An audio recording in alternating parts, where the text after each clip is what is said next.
안녕하십니까, 항림의 이영철입니다. 5세기 이전에 스칸디나비아 반도에 전해진 인도와 이집트의 종교 상징물을 통해 고대 문명 교류사를 살펴보겠습니다. 이 지도는 고대 지중해와 유럽 지역의 불교 유적과 유물이 발견된 지점을 보여주고 있습니다. 북부 유럽인 스웨덴과 노르웨이를 비롯해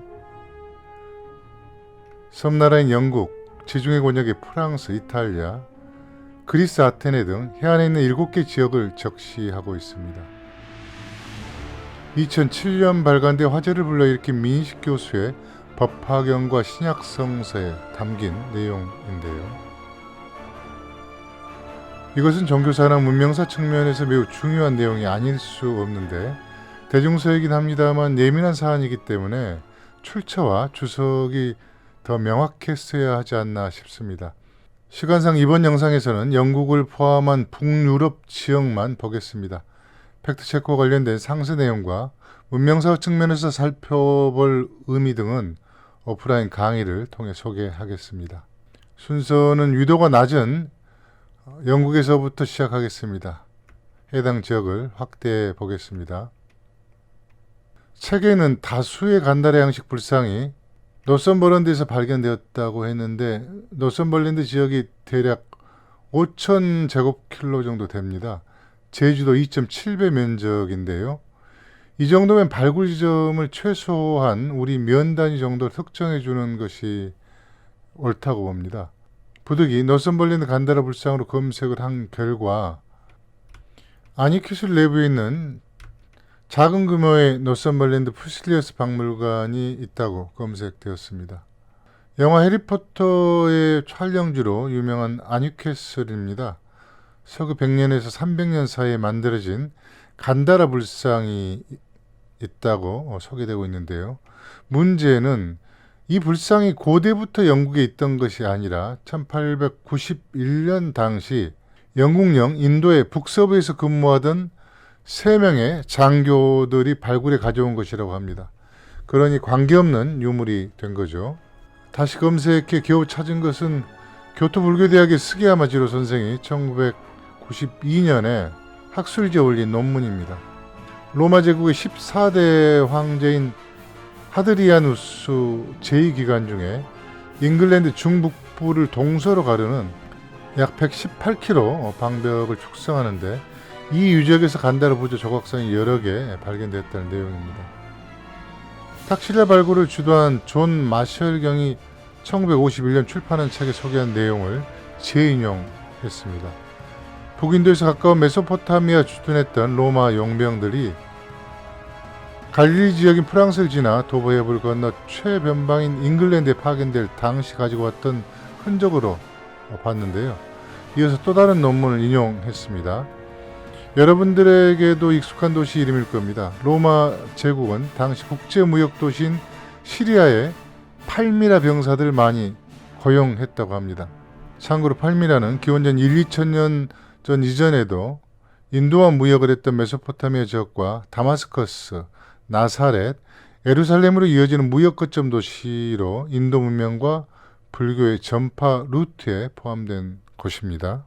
하드리우스 방벽이 완공된 시기가 기원 후 128년경이고 로마 군단이 영국에서 완전 철수한 것이 408년입니다. 그리고 5세기 중반 이후에는 기독교 전도의 양상이 점점 강해진다는 점을 감안하면 영국에서 불상이 유입되고 불교가 구조적인 제약 없이 전파되었을 확실한 시기는 150년경부터 400년경까지 약 250년 기간이었을 것으로 추정됩니다. 그러나 로마인이 영국, 브리튼을 정복한 시기가 기원전 43년이라는 점, 로마를 포함한 지중해 중동부 권역은 기원전 100년경에 이미 불교가 전파된 상황을 더하면 영국의 불교가 처음 유입된 시점은 로마 군단이 처음 영국에 들어간 시기까지 올려잡는 것도 무방할 것으로 보입니다. 이제 바이킹이 이동했던 반대 방향인 북해를 거슬러 스칸디나비아 반도 입구로 이동하겠습니다. 두 번째 살펴볼 곳은 노르웨이 스타방게리에서 발굴된 금불상과 다란이입니다. 역시 발굴 좌표를 포함하여 유물에 대한 구체적인 내용이 책에 없어 사실상 백지 상태에서 찾았고 결국 찾지 못했습니다. 이후 혹시나 해서 지역을 스타방에르로 한정하지 않고 노르웨이 전역을 확대한 결과 어슬러 피오르드 입구 좌안에 있는 툇스베르그, 오세베르그에서 금불상은 아니지만 불상 유물이 발굴되었다는 내용을 확인했습니다. 유물은 1904년도에 바이킹 시대의 묘에서 발견되었다고 합니다. 바이킹식의 관이라고 할 수 있는 9세기 초에 제작한 선박 안에서 두 구의 여성 해골과 함께 여러 부장품이 나왔는데요. 그 중에는 일명 붓다버킷, 부처 양동이라고 하는 통이 있었는데 부처상은 양동이의 손잡이를 양쪽에서 고정하는 일종의 조인트에 해당합니다. 좀 더 확대해서 보면 다릴권 형태는 결과부자이고 머리는 평평합니다. 머리 위에 길게 올라간 부분은 반대쪽과 연결된 손잡이 부분입니다. 눈은 지그시 감은 상태로 얼굴은 평화로운 모습이죠. 그리고 가슴에는 대체로 불교나 자인화교, 힌두교를 상징하는 만자, 스와스티카, 우리 한자로는 길상이라 그러죠. 이게 4개가 새겨져 있습니다.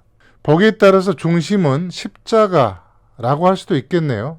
그러나 십자가 역시 원래는 스와스티카와 한 형태이기 때문에 특별한 의미 부여를 할 필요는 없어 보입니다.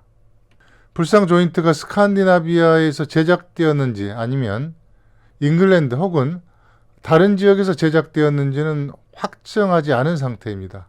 책에서 언급한 스타방에르 지역의 금불상은 아니지만 일단 노르웨이에서 불상이 발견된 것은 확인했습니다. 그러나 다란인형에 대한 내용은 확인을 하지 못했습니다. 그럼 마지막으로 스웨덴 비르카의 5세기 유적에서 발견된 청동불상과 중국 비단을 보겠습니다. 스웨덴의 비르카는 스톡홀름의 서쪽에 있는 멜라넨호에 있는 섬입니다. 아데일세와 함께 유네스코 문화유산으로 등재된 워낙 유명한 곳이라 다녀오신 분도 계실 텐데요.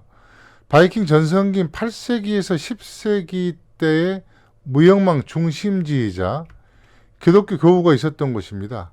시간상 다루지 못합니다만 이곳은 당시 북유럽에서 가장 중요한 무역 거점으로 영국, 러시아 등과의 교역망을 형성한 곳입니다. 우리 역사에서는 고려시대 국제무역항이었던 예성강 하구의 병란도와 비견될 수 있을 것 같습니다. 그런데 좀 이상하지 않습니까?